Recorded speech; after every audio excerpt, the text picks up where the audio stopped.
मेरे बाबा के सभी मीठे मीठे बच्चों को इस निमित्त का नमस्ते। आज की मुरली से बाबा ने जो मोतियां लुटाई हैं उसे सभी मीठे मीठे बच्चों ने अपने संस्कार अनुसार, अपने स्वस्थिति और परिस्थिति अनुसार मोतियां तो चुन ली है ना। चलिए अब आगे अपने पुरुषार्थ को तीव्र करने के लिए, तीव्र पुरुषार्थी बनने के लिए और बुद्धि रूपी कलश को ज्ञान रूपी माखन से भरने के लिए शुरू करते हैं मुरली का मंथन। तुम सिर्फ एक कदम बढ़ाओ, वो है पवित्र बनने की। हम आत्माओं को सिर्फ पवित्र बनना है और हम इस बंद कोठरी से, जो विकारों की बंद कोठरी में हम बंधे हुए हैं, फंसे हुए हैं, अंधेरे में जी रहे हैं, उससे बाहर आएंगे। बाहर आएंगे तो बाबा का ज्ञान प्रकाश में सब कुछ स्पष्ट नजर आएगा। और इसको करने के लिए जो विधि है, जो एक एक छोटे छोटे कदम हमें लेने हैं, वो बाबा उसकी युक्ति बतलाते हैं। सबसे पहले बाबा कहते हैं कि लौकिक पवित्रता, तो लौकिक पवित्रता में जो सबसे आधारभूत बात है वो है भोजन की पवित्रता। जहां तक संभव हो, यथा संभव स्वयं के हाथ से बनाकर खाएं। यदि संबंधों में है, परिवार में है, खुद से भोजन बना नहीं पा रहे हैं तो कोई बात नहीं। हमें जब भोजन करने बैठते हैं तो बड़े प्यार से बाबा को याद करना है। यूं तो निरंतर याद में रहना है, लेकिन जब अभी हम अगर उस स्तर पर नहीं है कि बाबा निरंतर याद में है, तो इन्हीं छोटी छोटी बातों में, हर छोटे छोटे बातों में जब बाबा को याद करने का अभ्यास हो जाएगा ना, तो फिर अलग से बैठ के याद करना नहीं पड़ेगा, वो सहज हो जाएगा। तो जब भोजन मिले तो बाबा को बड़े प्यार से याद करना है, बाबा को अपने सम्मुख महसूस करना है और ऐसा अपने आप अंदर से आएगा कि बाबा और मैं दोनों साथ में भोजन कर रहे हैं। तो भोजन करते समय जो लौकिक रूप से हमारा ध्यान इधर उधर भटकता है ना, कि टीवी देख रहे हैं, मोबाइल देख रहे हैं, ये कर रहे हैं, वो कर रहे हैं, इधर उधर की बातें कर रहे हैं भोजन करते समय, वो सब स्वतः ही रुक जाएगा।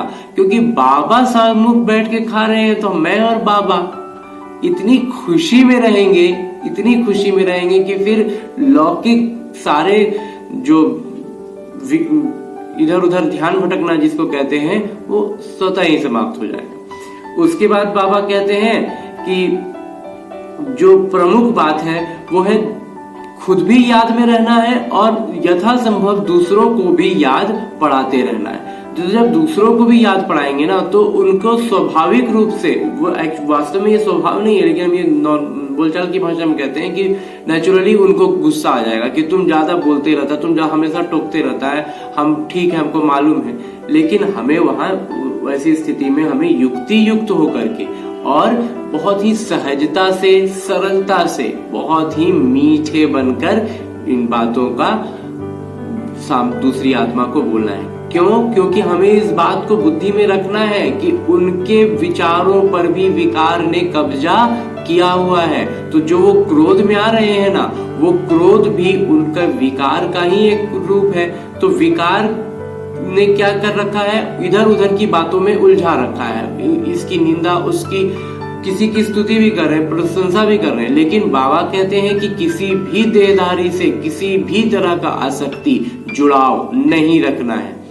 फिर वो अच्छाई के लिए हो या बुराई के लिए, किसी वस्तु, लौकिक वस्तु तक से जुड़ाव नहीं रखना है। तो ऐसे में अगर कोई आत्मा ऐसा कर रही है और हम उनको याद दिलाते हैं कि नहीं, हमें तो शिव बाबा को याद करना है, तो क्या हो रहा है? उस विकार जो भोजन उसको मिल रहा था, वो भोजन की थाली उसके हाथ से दूर जा रही है। तो वो तो अपना दूसरा रूप, क्रोध रूप को सामने लाएगा ही।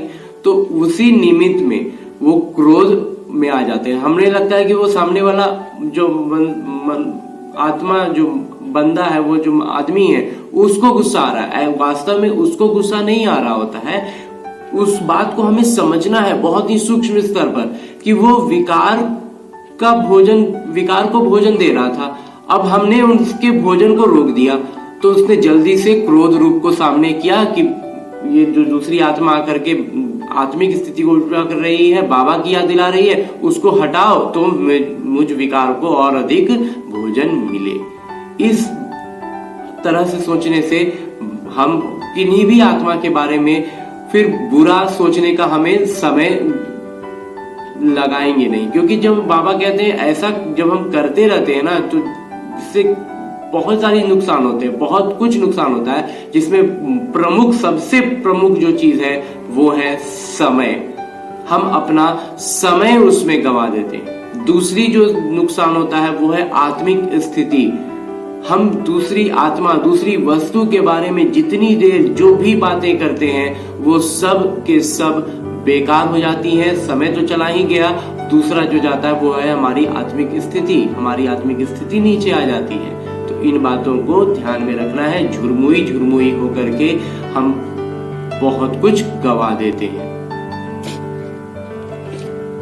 इसके बाद जो बाबा कहते हैं वो है कदम कदम पर राय लेते रहने के लिए कहते हैं। अब जरा उस पर ध्यान दीजिए कि कदम कदम पर हम राय बाबा से कैसे ले सकते हैं। जब बाबा हमारे साथ हो, निरंतर हम बाबा के सम्मुख हो, बाबा और हम एकदम आमने सामने हो, तभी तो ऐसा होगा। ऐसा कब और ऐसा करने के लिए क्या करना होगा?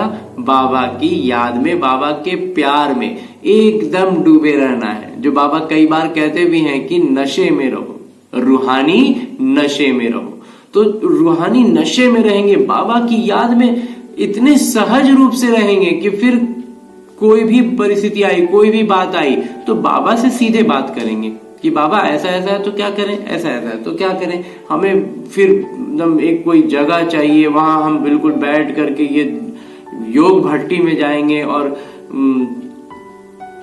योग भट्टी नहीं, क्या उसको कहते हैं, जो बैठ के योग लगाया जाता है वो वाला योग करेंगे, तब जाकर के हम बाबा को से बात कर पाएंगे। ऐसा नहीं। कोई भी कर्म कर रहे हैं, कुछ भी दिन भर के, बाबा कहते हैं ना कि जो दिन भर में जो अपने संबंधों को, अपने दिनचर्या को चलाने के लिए जो व्यापार करना है वो तो करना ही है, उसको तो करना ही पड़ेगा। लेकिन उसी में जो मानसिक स्थिति है वो नहीं बिगड़ेगी तब जब बाबा निरंतर साथ रहेंगे। बाबा कहते हैं कि भल कभी कभी याद छूटता है, छूट भी जाए, लेकिन श्रीमत नहीं छूटनी चाहिए, गलतियां नहीं होनी चाहिए। कई बार कुछ आत्माएं क्या करती हैं, कुछ गलती करते हैं और फिर उसको छुपाते भी हैं। तो छुपाने से क्या होता है कि वो गलतियां और होती जाती हैं। इसलिए बाबा कहते हैं कि छुपाना नहीं है, बता देने से खुद की आत्मा में भी ग्लानि आती है। और जब हमें इस गलत फहमी में होते हैं, ये विकार हमें ये ऐसा कराता है कि अरे जिसमें हम ये गलत काम कर रहे थे या कुछ भी गलत हमसे हो रहा था, कोई देख थोड़ी रहा था। बाबा कहते हैं कोई देखे या ना देखे, स्वयं तो स्वयं को देख रहे थे ना। तो इस बात को छुपाएंगे तो ये गलतियां बार बार होंगी। इस गलती को बता देंगे तो फिर विकर्म को भी, जो विकार है ना, उसको डर हो जाएगा कि ये जो है ना, ये जाकर के फिर बता देता है, तो वो भी फिर पुष्टि नहीं कर पाएगा कि करो। आज की मुरली में जो सबसे प्रमुख बात जो है ना, वो बाबा कहते हैं इस विकार को पहचानने की बात है। क्योंकि जो विकार है इसको हम नजरअंदाज कर देते हैं, हमें लगता है ये तो छोटी मोटी बातें हैं, लेकिन वास्तव में ये विकार इतने सूक्ष्म स्तर पर हमारी सोच, हमारे विचारों में बैठा हुआ है कि हम इसे पहचानते ही नहीं हैं कि यही है विकार। और यही विकार हमें अंदर से बहुत सारी अपनी मत देते रहता है। जैसे कोई भी विकर्म होगा, कोई भी गलत काम जो गलती से हो गया, जो थोड़ी देर के लिए हम अपनी आत्मिक स्थिति में नहीं रह पाए और कुछ गलत हो गया, उसके बाद ये बताएगा, यही जो विकार है ना, ये अंदर अंदर बताता रहेगा कि नहीं, कोई देखा थोड़ी ना, छोड़ो ना, ऐसा कुछ नहीं होता है। और ऐसा होने से फिर अब बाबा को बताने की जरूरत नहीं है, तो हम ऐसा नहीं करेंगे, बाबा को बताएंगे नहीं, और यही परिस्थिति फिर आएगी और फिर वो गलती करेगा कि अरे पिछली बार तो नहीं बताया, पिछली बार तो कुछ नहीं हुआ ना, फिर हो गया, कोई बात नहीं।